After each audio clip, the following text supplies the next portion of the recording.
Evening snacks చేసుకోవడానికి ఒక glass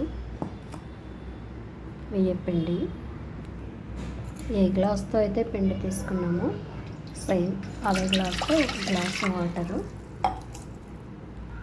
ఈ వాటర్ని స్టవ్ వెలిగించుకొని స్టవ్ మీద పెట్టి వేడి చేసుకోవాలన్నమాట. రుచికి సరిపోని సాల్ట్ తీసుకోవాలి.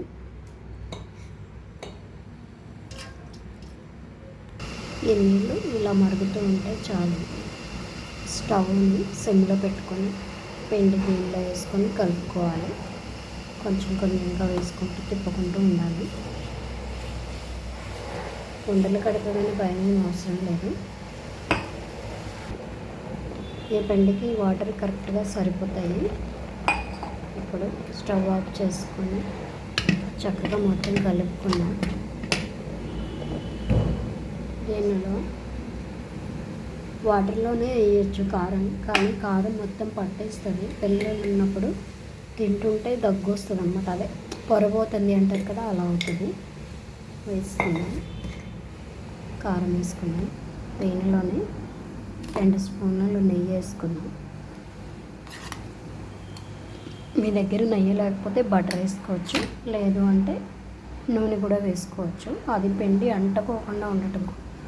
దీనిలోనే 2 టేబుల్ స్పూన్స్ వరకు అది నువ్వులు వేసుకుందాం. ఇప్పుడు పిండిని ముద్దలాగా కలిపేసుకొని పక్కన పెట్టుకుందాం.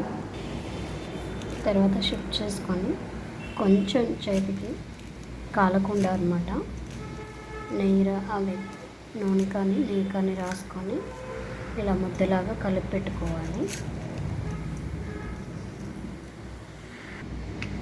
చూడండి, చక్కగా కలిసిపోయింది కదా. ఎందుకంటే 2 స్పూన్లు నెయ్యి కానీ బటర్ కానీ వేసుకుంటే ఇలా చేతికి అంటకుండా చక్కగా నీట్గా పిండి ముద్దలా అయిపోతుంది. దీన్ని కొంచెం లైట్గా వేడిగా ఉంది, కొంచెం ఆగిన తర్వాత చిట్టి చిట్టి చెక్కలు చేసుకుందాం.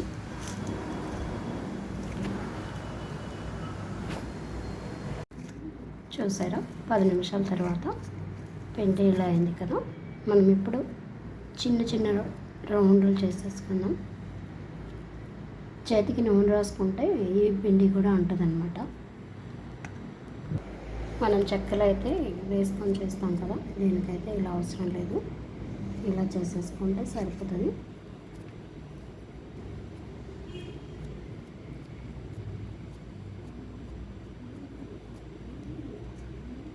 చేతి పకోడీ లాగా అన్నమాట. చాలామందికి తెలిసే ఉండొచ్చు చేతి పకోడీ అంటే. ఇలా అన్నీ చేసి పెట్టేసుకున్నాం. ఇప్పుడు అన్నీ ఇలా చేసేసుకున్నాం కదా, పకోడీ టైపు. చేతి పకోడీ అంటారు. ఇది చాలా ఏ షేప్లో అయినా చేసుకోవచ్చు, ఇలా అయినా చేసుకోవచ్చు, ఎలా అయినా చేసుకోవచ్చు. ఇప్పుడు స్టవ్ అంటించుకొని స్టవ్ మీద డీప్ ఫ్రైకి సరిపోను ఆయిల్ పోసుకుందాం. స్టవ్ మీద కడాయి పెట్టుకొని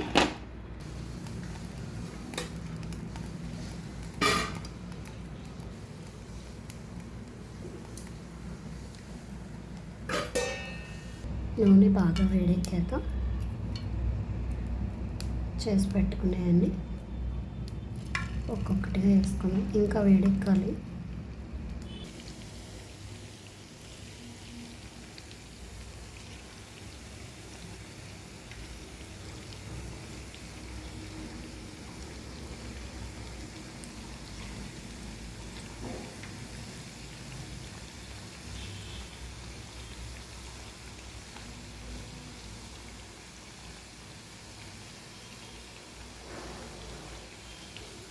మంచిగా వేగనివ్వాలన్నమాట.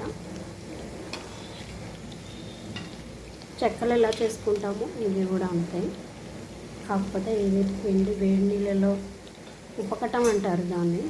ఉపకటం ఉడకబెట్టడం కాదు, ఉపకటం ఉపికి చేస్తారనమాట. చెగోడీలు ఎలా చేస్తారో అలా చూసారా. మొత్తం ఇలా చేసుకోవాలి. చేసినవి చూడండి. ఒకసారి అయితే ఒక వాయి అయితే అయిపోయింది. మందం లేకుండా చూసుకోవాలి. ఇది వేడిగా ఉన్నప్పుడు కొంచెం మెత్తగా అనిపించినా బేస్ అయిపోతుంది, టైట్ అయిపోతుంది అనమాట. తినేటప్పుడు చాలా బాగుంటుంది, క్రంచీగా. కరకరలాడుతూ ఉంటుంది. చూసారా ఎంత చక్కగా స్నాక్ ఐటెం రెడీ అయిపోయింది. కప్పు ఒక గ్లాసు బియ్యం పిండి ఉంటే చాలు. నేను గ్లాస్తో తీసుకున్నాను, మీరు కప్పుతో అయినా తీసుకోండి. చూడండి ఎంత చక్కగా తినడానికి ఎంత కరకర క్రంచీగా ఉన్నాయి.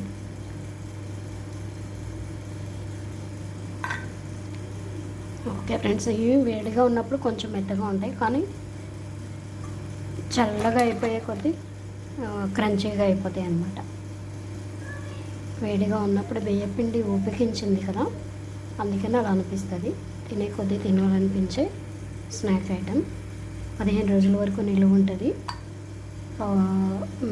పిల్లలకి లంచ్ బాక్స్లో కూడా పెట్టచ్చు స్నాక్స్ కింద. ఓకే ఫ్రెండ్స్, నా వీడియో లైక్ చేయండి, షేర్ చేయండి, కామెంట్ చేయండి, సబ్స్క్రైబ్ చేయడం మాత్రం మర్చిపోకండి.